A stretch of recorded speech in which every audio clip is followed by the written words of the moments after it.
Nanawagan naman ang liderato ng Senado sa mga kapwa-senador na iwasan magkomento sa issue ng impeachment complaint laban kay VP Sara.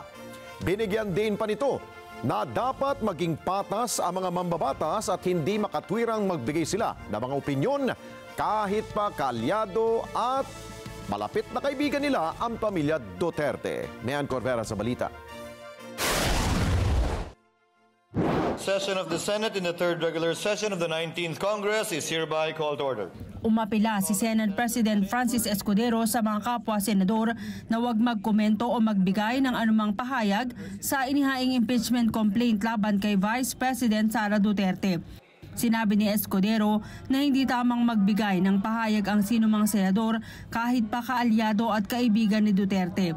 Sakali kasi anyang lumusot ang reklamo sa Kamara, iaakyat ito sa Senado at hindi dapat lumabas na bias at naglabas ng prejudgment ang sinumang senador. Malaki anyang nakaatang na responsibilidad sa balikat ng mga mambabatas dahil sila ang mag-iimbestiga sa mga aligasyon laban dito, kaya dapat mapanatili ang fairness at justice at paggalang sa Senado bilang isang institusyon. Kailangan din anyang magpakita ng impartiality at objectivity ang sinumang senador. Sa kabila nito ay ginit ni Escudero na hindi dapat maapektuhan ng impeachment ang kanilang mandato sa paggawa ng mga panukalang batas na higit na kailangan ng mamamayan.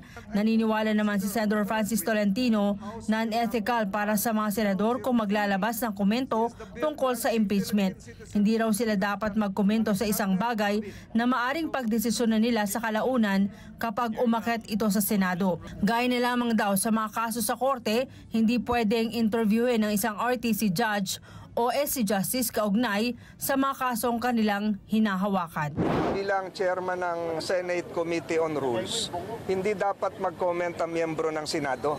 Kasi kung sakaling makarating po ito sa Senado, kami ang impeachment judge.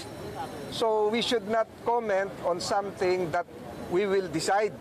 So para po maging ethical at nakaalinsunod sa rules, ay hindi dapat po mag-comment kahit sinong senador. Kasi po, kagaya po ng, kayo po, pwede ba nyo interviewin ng RTC judge? Judge, anong gagawin nyo sa kaso? Hindi naman pwede ganon. Pwede nyo bang interviewin ng isang Supreme Court Justice? Justice, ano hong tingin nyo sa kaso? Yung po ay dinidesisyonan ng sang-ayon sa facts at sang-ayon sa batas. Kasama na rin doon yung form and substance. So, unethical for us to comment on this. Yun yung aking pananaw bilang chairman ng Committee on Rules. Mayan Corvera para sa Mata ng Agila, matatag, matapang, matapa.